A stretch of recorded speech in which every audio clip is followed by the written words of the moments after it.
Na mimi nataka niseme asanteni sana vijana Mlolongo kutukaribisha hapa, kwa sababu ingekuwa vibaya sana ya kwamba tumetembea Kenya yote na tusifike hapa Mlolongo. Sababu tumekuwa kule Kitengela, tumekuwa kule Atriva, na pia juzi tumekuwa kule Namanga, tumekuwa kule Bisli, tumekuwa kule Kiserian, yote mpaka Kajiado. Alafu tumekuwa Kisii, alafu tumekuwa Narok, alafu tumekuwa Eldoret, alafu tumekuwa Kapsabet, alafu pia tumekuwa kule Coast, yote tumetembea. Tumetembea Kitui, tumekuwa kule Makueni, yote mpaka Meru, mpaka Tharaka Nithi, mpaka kule Nyeri, mpaka Isiolo, tumeenda mpaka Nyandarua. Western yote tukatembea pale Busia, kule Vihiga, Bungoma, Trans Nzoia, alafu tukakuwa Nakuru, alafu sasa tumekuja hapa Nairobi. Mimi nikiwa nimesimama hapa, nataka nisimame hapa kwa heshima kubwa sana, kwa sababu mimi ni mbunge ambaye nilichaguliwa na mashida mingi sana. Mashida kwa sababu kule Western hauwezi chaguliwa kama huna familia, kama huna nyumba, hauna bibi. Lakini mimi ndio mbunge wa kwanza kuchaguliwa huko kama sina nyumba, kama sina bibi, sina mtoto, yani maskini ya Mwenyezi Mungu. Ni kwa sababu nilipata pale ndoto ikaniambia, wewe Peter Salasya, hiyo wakati nilikuwa nalala chini kwa kitanda yangu kwa mattress chini ya inchi 2. Ikaniambia wewe umepakwa mafuta ya kuwa mbunge. Sasa nikakuwa kama, wakaniambia wewe uko kama Daudi. Utaenda na ukipita kura usomeshe watoto wao. Ukipita kura umake sure kwamba umewajenga institution. Umake sure kwamba mumia shuka zilianguka zifanye kazi. Sasa mimi nikasema nitaanzia wapi? Wakasema wewe uko kama Jona ambaye aliambiwa uende ule ubiri injili ya Yesu Kristo kule Nivea ili watu waweze kuokoka. Sasa mimi nikaenda na hiyo injili, na wale walikuwa na pesa wakanidharau. Wakasema huyu mtu mwenda simu, wachaneni naye. Na mimi nikauliza, mama nyinyi si ndio mnazanga matajiri na wenda simu? Kasema Sasa wakati wa kuhesabu kura nilikuwa na kura mingi mpaka akashindwa kuiba ya wangeibia wapi. Sasa juzi pia ndio nimekuja nikapata pia ndoto. Ikaniambia, sasa wewe Peter Salasya, enda ubiri injili kwa Kenya. Waambie ya kwamba wamesahau the foundations, yale ambayo misingi ya 4 leaders wetu waanzilishi wa taifa letu la Kenya walituwekea. Ile maneno ya industrialization, maneno ya manufacturing, viongozi wamesahau. Ndio ulikuwa unaona wakati nilikuwa kule Thika, nikaambia watu wa Thika ya kwamba Thika was the hub of industries manufacturing katika Kenya. Nikaenda kule Limuru, nikaambia hata Bata ilikuwa imeemploy vijana wengi sana, zaidi ya vijana 3,000. Lakini leo hii ni watu 300 peke yao. Wakati nimekuwa Mombasa, nikaambia Mombasa kulikuanga tukisoma ilikuanga na Mombasa Oil Refinery, lakini leo hii it's no longer there. Wakati nimekuwa kule Mwea Irrigation Scheme pale kule Kirinyaga, nikaambia hii Mwea Irrigation ilianzishwa na viongozi wetu waanzilishi wa taifa la Kenya.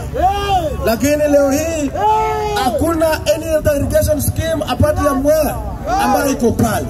Ikaonekana viongozi wetu walisahau. Nikakuwa kule Rift Valley, nikakuwa kule Bomet, nikawaambia mkumbuke Moi alituanzishia Moi Tea Zone ambayo ziko katika Rift Valley yote, because akafanya na maintain Kenya ikajulikana is an agricultural country. Lakini sasa viongozi wetu wa sasa wamesahau ile misingi, kwa sababu kikumbuka mama alikuwa anatembea na vibeti made in Kenya. Kila kitu suti made in Kenya. Kulikuwa na KCC, sijui gani kakuwa Bungoma. Nikaambia kulikuwa na Kitinda, zote zilianguka, Malakisi ya kutengeneza zote zilianguka. Sasa hiyo yote ikaniambia turudi pale ambapo kwa Kenya ambayo ilikuwa inataka. Kwa sababu sasa saa hii unapata vijana wetu wengi wanateseka wakiwa kule Lebanon. wanaenda kule kufanya wasichana wetu kufanya mambo ya umaid kule Saudia. Sasa nikajiuliza, for how long shall we continue like that? Hiyo ndio imefanya mimi nianzishe ile vuguvugu ili ya kwamba sisi vijana mara hii pia Kenya ikuwe kama nchi ya Burkina Faso ambayo imekuwa na kijana mdogo anaitwa Ibrahim Traore. Amefanya nchi ya Burkina Faso kuheshimika. Kijana wa miaka 33. Sasa hapa Kenya tunataka tukuwe na rais mdogo. Na mimi nataka niulize, kwa sababu ukikuja hapa wanataka kuambia ati mtu afikishe miaka 50 ati ndio akuwe amekomaa kuwa rais wa Kenya. Mimi nataka niulize watu wa Mlolongo, mnataka ningoje mpaka nifike 50 ama niende saa hii? Wangapo nasema tuende saa hizi? Kwa sababu hata ukikumbuka wakati wa Kibaki alikuja na vision 2030. Lakini sasa leo hii tunakaa kwa nchi ambayo haina vision kama Kenya inaisha kesho. So we must have a country that has a vision of another 100 years ili ya kwamba hata mtoto ambaye amezaliwa leo anajua atasoma na atapata kazi. Nikiwa kule Mombasa niliwaambia siku hizi tajiri anasomesha, maskini pia anasomesha. Na wote wakimaliza they must get the equal job opportunities. And that is what we want as a nation. Na nikawaambia uchumi wetu ikiwa mzuri, ajue ni Mluya, ajue ni Mkalenjin, ajue wewe ni Mkikuyu, ajue ni Mkamba. When the economy is good, it's good for all of us. And that is the country that we want. As young people of this nation, we are no longer interested to know where you come from. But we want jobs and we want opportunities. Yenye vijana tunataka kazi. Ndio hiyo ndio umeona saa hii wameenda wanachukua vitu cheap kutoka kule China. Kwa sababu wameweka bureaucracy mingi ya kufanya biashara Kenya. Ukiangalia nchi zimegrow kama Marekani, finance bill inakuwa mara moja for the entire period of the president. Lakini Kenya every time finance bill. Na inafanya investor wanatoka Kenya. Na hiyo ndio vitu tunataka tuende tunyoroshe ili ya kwamba tulete private sectors wakuwe hapa Kenya. Wa employ vijana wetu.